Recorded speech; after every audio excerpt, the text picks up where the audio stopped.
Atenção! Começa agora uma teleaula de manutenção do curso profissionalizante. Você vai assistir a teleaula de número 3. Bons estudos!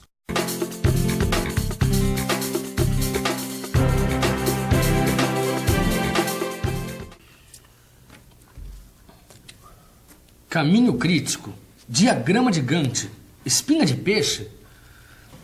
Ô, Ananias, o que é isso aqui? Eu não estou entendendo nada, rapaz. É simples, esse é o planejamento da nossa teleaula, e não é para menos.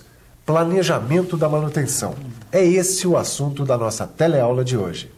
Na teleaula de hoje, você vai conhecer alguns recursos que facilitam o trabalho de planejamento e programação da manutenção das máquinas e equipamentos de uma indústria.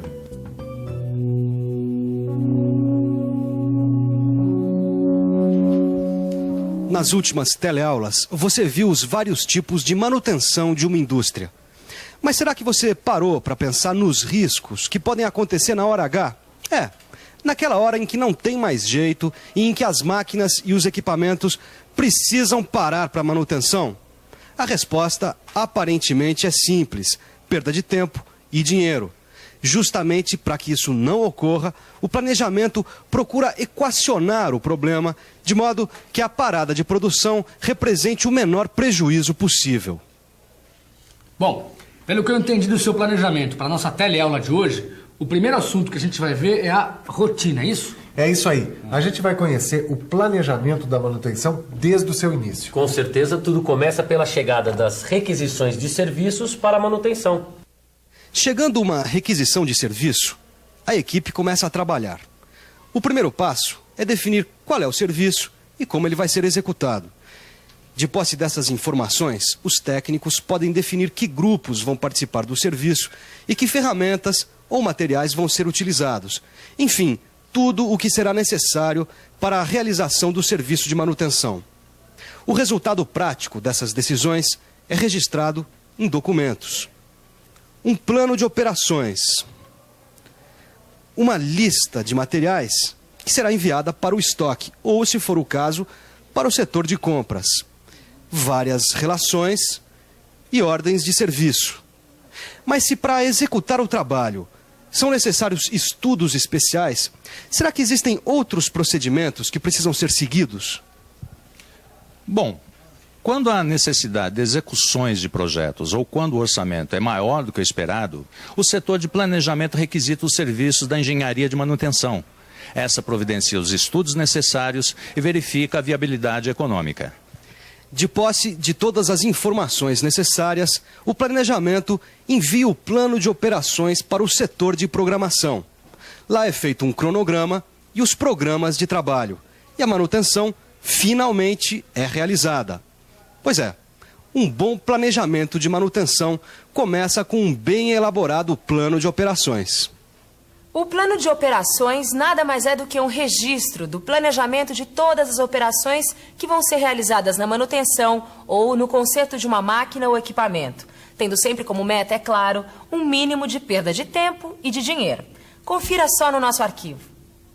Um plano de operações deixa claro o planejamento realizado e é importante incluir a lista dos serviços que vão ser executados, a previsão do tempo que vai ser gasto, as especialidades e o número de profissionais que vão executar o serviço, a sequência das operações de trabalho, a emissão de ordens de serviço, de listas de materiais, da relação por grupo e ainda outros documentos que variam conforme a empresa.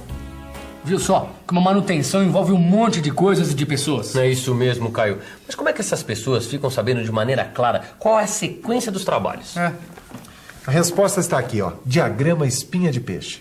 Ué, Ananias, isso aí pra mim parece uma lista comum, não tem nada demais. Engano seu. Olha, apesar de ser uma construção gráfica simples, esse diagrama facilita a visualização da sequência lógica das operações que vão ser executadas. Olha só, reparando bem, você vê todas as operações e na ordem certa em que devem ser executadas. E além disso, com esses dados, dá para fazer o diagrama de Gantt.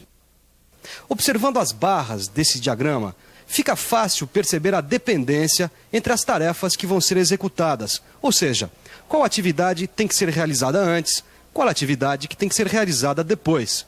Não deu para entender? calma que você já vai ficar por dentro.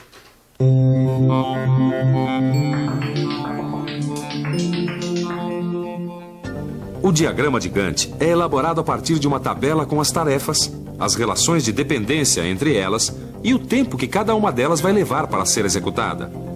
Esses dados são transformados em barras, cada uma delas com um tamanho diretamente proporcional ao tempo de execução real da tarefa.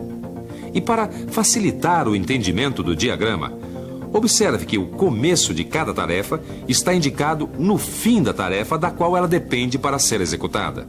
Tendo como base o diagrama de Gantt, é possível controlar o tempo e, se necessário, reprogramá-lo, e com bastante facilidade. Agora, mesmo com tantas utilidades, existem certas questões que esse diagrama não é capaz de resolver. Dá só uma conferida. Observando o diagrama, fica difícil saber, por exemplo, quais tarefas ficariam prejudicadas se a terceira tarefa atrasasse um dia. Ou ainda, quais tarefas seriam críticas para a realização do trabalho. Foi justamente para solucionar as questões que o diagrama Gantt não é capaz de resolver que foram criados dois métodos em 1958, o PERT e o CPM.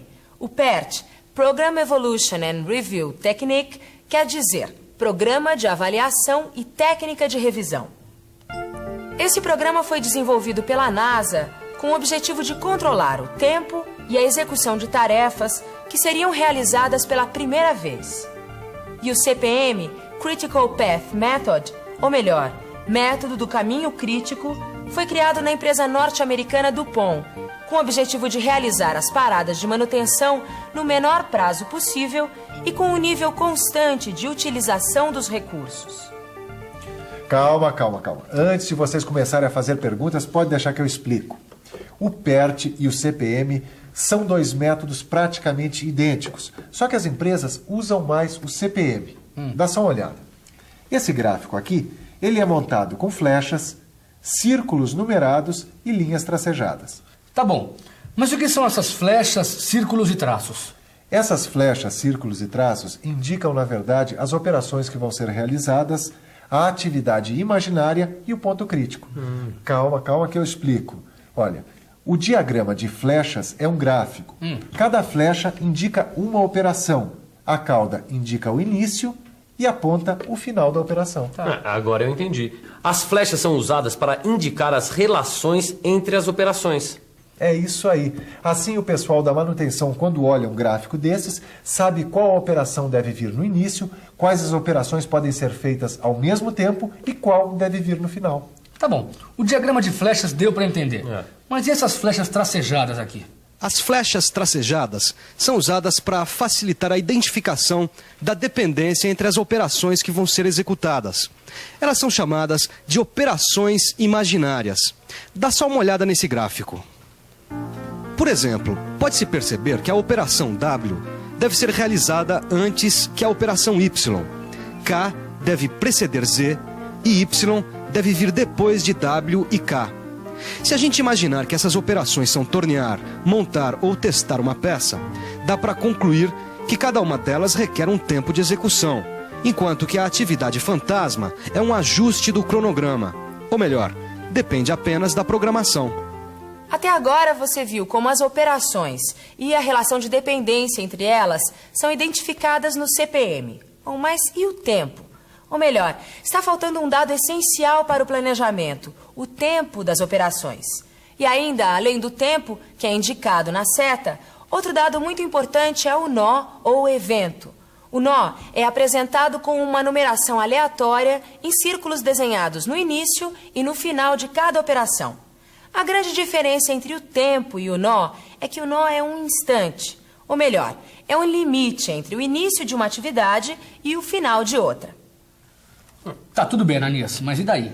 Daí que, observando esse gráfico, a gente pode descobrir o caminho crítico. Como é que é? Olha, o caminho crítico é o caminho percorrido através dos nós, cuja somatória dos tempos define a duração total do trabalho.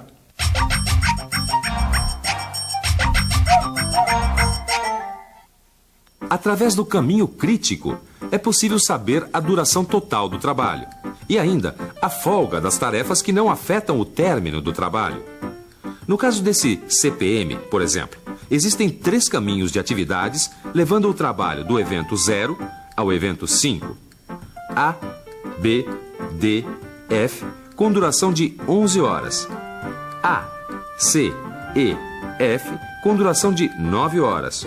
Ou A, B, atividade imaginária, e F, com duração de 10 horas. Quer dizer, então, que o caminho com maior duração é o que vai determinar a duração do projeto? E esse é o caminho crítico. Mas sabe de uma coisa? Eu ainda não entendi qual a vantagem de se conhecer o caminho crítico num planejamento. Pois saiba que são vários os motivos. Através do caminho crítico, dá para saber, por exemplo, se vai ser possível cumprir ou não os prazos estabelecidos. E dá para identificar as atividades que não podem ter atrasos. É verdade. Dá também para priorizar as atividades que a gente pode reduzir sem comprometer o resultado final, isso é, se a gente quiser antecipar o prazo estabelecido. Na verdade, conhecer o caminho crítico facilita muito o planejamento da manutenção.